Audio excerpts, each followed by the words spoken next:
We're finally up to starting to create the actual car body. So we can see in the rules that there's a lot of components depending on the class that you're designing for. We're going to do the cadet class just to keep it a little bit simpler at this stage. So we're going to create a new part.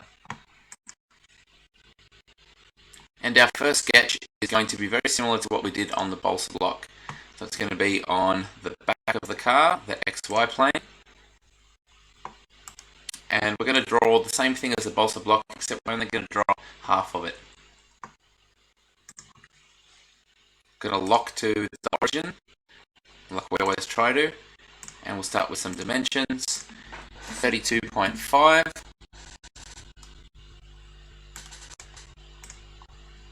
and 50 tall. We know that we need a canister cutout. I'm going to lock that immediately.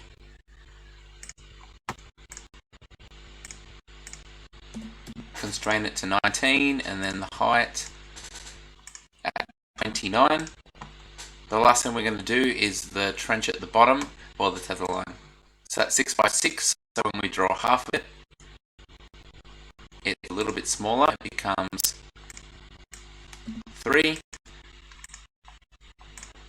by 6. 2 more parts to do. If this is the hole for the canister, we know we need some actual timber bodywork around it. Adding 3.5 mil, which is the minimum, would put it up to 26. We're going to add an extra 0.5 mil on each side to make it 27. Finally, we'll trim the portions of the circles we don't want, and we have our first piece of bodywork ready to extrude. We'll hit the extrude button, and the first time we're going to do the solid piece, so that plus the inside, and we know the cavity is 52 and we're adding 4, so that's going to become 56. We did previously, we need to share the sketch. So we extrude a cut in the middle of 52. And we know no matter what happens, we definitely need this piece of bodywork to hold the canister at that height from the bottom of the block.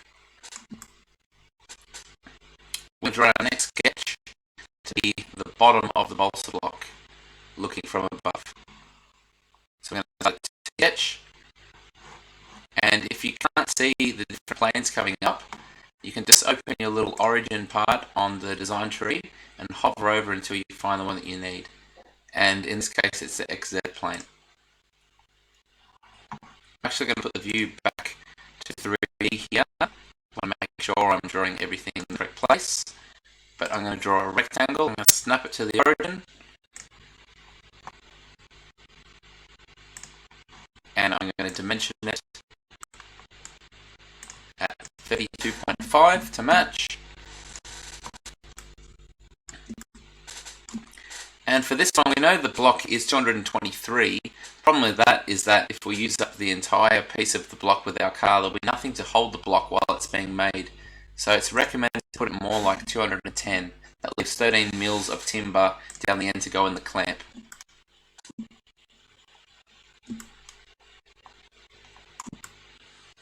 Okay, so if we draw the first part of our body from above, if it fits inside these two rectangles, we know it's going to fit inside the block and we'll actually be able to manufacture it. First thing we're going to do is start with the wheels. So we're going to have 2 rectangles. We know that they're 33 diameter, and the narrow ones are 15 and the wide ones are 18. Nothing in the rules to say which goes at the front and the back. In this instance, we're going to put our narrow ones at the back.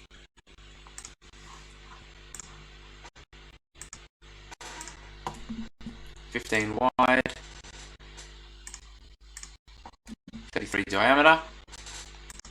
We're going to put our wider ones at the front. We want to make sure we don't accidentally snap it to match here because they are different. I will use equal constraint to match this and this, but clearly the width of this one is different, so I'll dimension it independently. Okay, we should be able to drag our wheels side to side. which is what we want. We want it to be dynamic at this stage.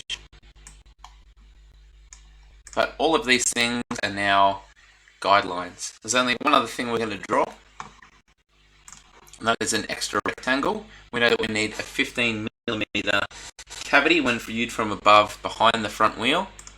So we're going to draw that now and dimension this part at 15. So now when I drag this one, press escape, they're going to move together. And we have our guidelines to draw our bodywork around. At this stage, we're going to select everything and make it all construction lines. Okay, now we're ready to draw some actual bodywork. We can do this with a series of lines. We know we need to come from the center to wherever our nose ends up being. Now we're going to have some line coming around the wheels.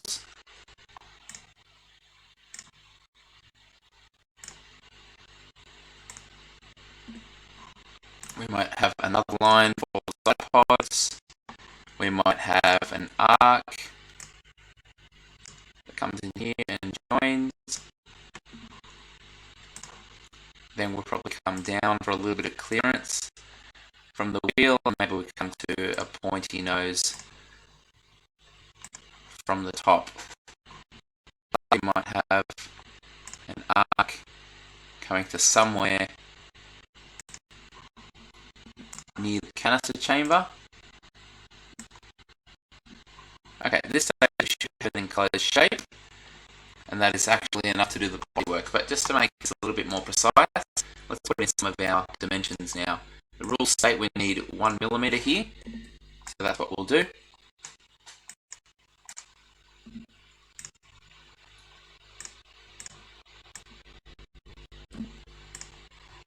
And same again at the front. 1mm gap, and this one is already spot on. So that's not quite a tangent. We might add a tangent constraint, and same at the back, one tangent with that one, a little bit smoother, and we should be pretty good now. Remember that we've made this dynamic, so we purposely haven't constrained everything, meaning that if we want to change the position of the wheel later on, we can simply come into the sketch, drag them, and the bodywork should update. I'm going to go my fairway forward of the canister, and that's probably enough room at the front for the front wheel, and I think I'm ready to finish this sketch. Now we get to the exciting part. We're going to make our bodywork for the first time. We're going to click extrude, select our solid profile, and see if we made all the structure easier in this view to work out what's going on. And the recommended distance for this is something like 15 at a minimum. The reason is that we know we have a 6mm trench underneath, and we have an 8mm virtual cut that needs to fit within the bodywork. So round up 1 to 15, and we've got something pretty safe. Okay, and there is our first piece of bodywork. We might as well stage cut out the trench from underneath the car, because we know that's in the timber block, just like this canister cutout is. So it makes sense to put it in place early on. So we'll select our bit. Now something that 3D doesn't have, instead of just defining a distance, we can actually tell it we want it to go through everything. That means later on, if we change the shape of this nose, make it shorter or longer, instead of having to come back in and type in the new measurement for this to cut through, it's just going to update automatically and cut the whole way for us. Okay, I think we're finished with our shared sketch, so we might right click and turn off visibility for that. And we have the first part of our car. Let's save it. And I'm going to call mine Cadet Body, because we're doing a cadet class and this is the actual bodywork for that.